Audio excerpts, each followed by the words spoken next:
When the Brooklyn Nets made the blockbuster trade for James Harden, the one thing I thought would be necessary for the team's success was Kyrie Irving sacrificing his scoring and/or his on-ball touches. Well, it's been around a week and a half since James Harden first suited up as a member of the Brooklyn Nets, and it seems like we found our answer to what might truly be the key to the Nets' big three succeeding as a team.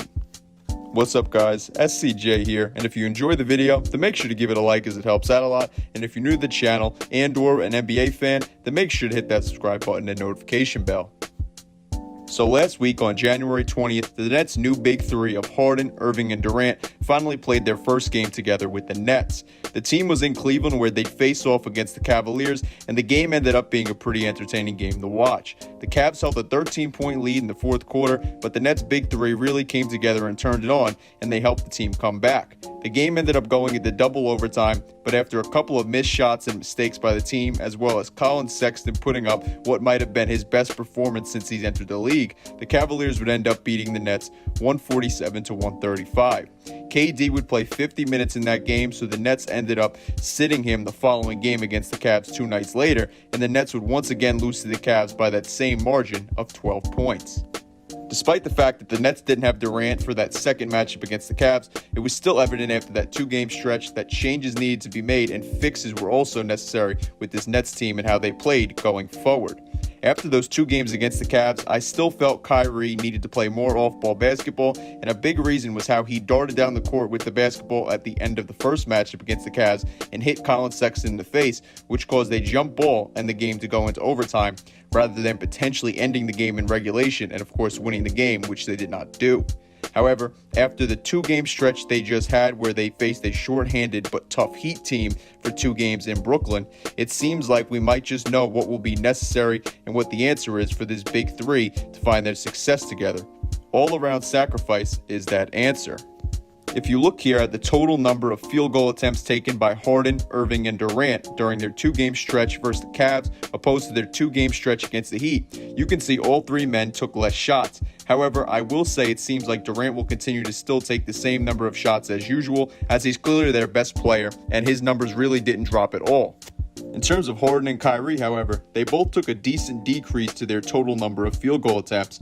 I will say you might want to remember that the first game against the Cavaliers went into 2 overtime periods, and in the second game they kind of had to take a good number of shots as they were without the man who's among the best scorers in NBA history. But nevertheless, they faced the Cavs team that they should have beaten anyway, even without KD, and their decreases in total number of shots taken clearly proved to be a positive for this Nets team and possibly their success going forward.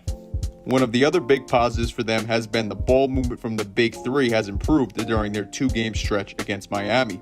The biggest example is how Kyrie put up 11 total assists in the 2 games against the Heat versus only 8 assists in the 2-game stint versus the Cavaliers. And while not a huge improvement, just going up by 3, if you watch the game footage, you can clearly see the ball movement was much better. And in the second game against Miami, the Nets had one of their worst shooting performances of the season. So his assist numbers could have been even higher that night. Durant saw a decrease to his normal assist numbers, but a big reason for that might have been the fact that James Harden mostly handled the ball for the Nets, and it seems like he should be the guy starting at point guard rather than Irving and be the guy with the ball in his hands during the majority of the time that he's on the court. And this year, Harden's averaging a hefty 37.9 minutes a game, which is a great thing for the Nets.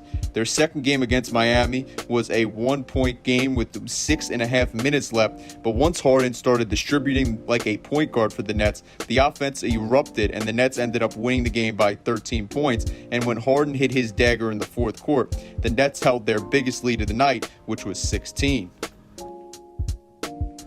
The team and this new big three has shown signs of what is necessary for them to win, but clearly there's still some things that need to be figured out or judged before we can jump to conclusions on things. In the 2 games they've won together, they faced a short-handed Miami team without both Jimmy Butler and Tyler Hero, who are both very talented players, of course. They won the second game by 13, which is of course a positive, but of course it's just 1 game also. I will say though, winning by 13 when you're not shooting great is of course a positive sign for them.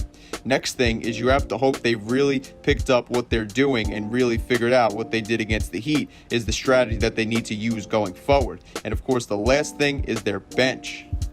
This Nets team has some very talented players on their roster, but at the same time it feels a bit similar to the Big Three Miami Heat during their first season together when the bench was kind of all over the place. The same way the Heat added key players to their bench the following summer, the Nets should try to do something similar during the trade deadline and later this season when they look at the buyout market as well.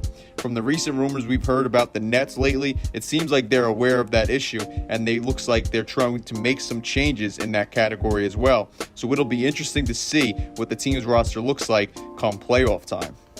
So all in all, though, it feels like we've really gotten a glimpse or some examples of what will be necessary for the success of this Nets team with Harden, Irving, and Durant going forward.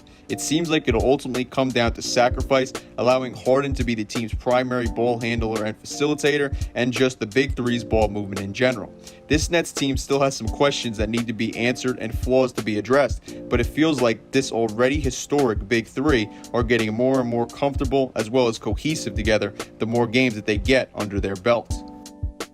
Anyway though guys, that's going to be it for me today, and as I said before, if you like this video, then please give it a like as it helps out a lot, and if you're new to the channel and or want to see more content like this or my other videos, then make sure to hit that subscribe button and notification bell, that way you'll stay up to date with my newest uploads. Anyway though guys, I'm SCJ and I am out.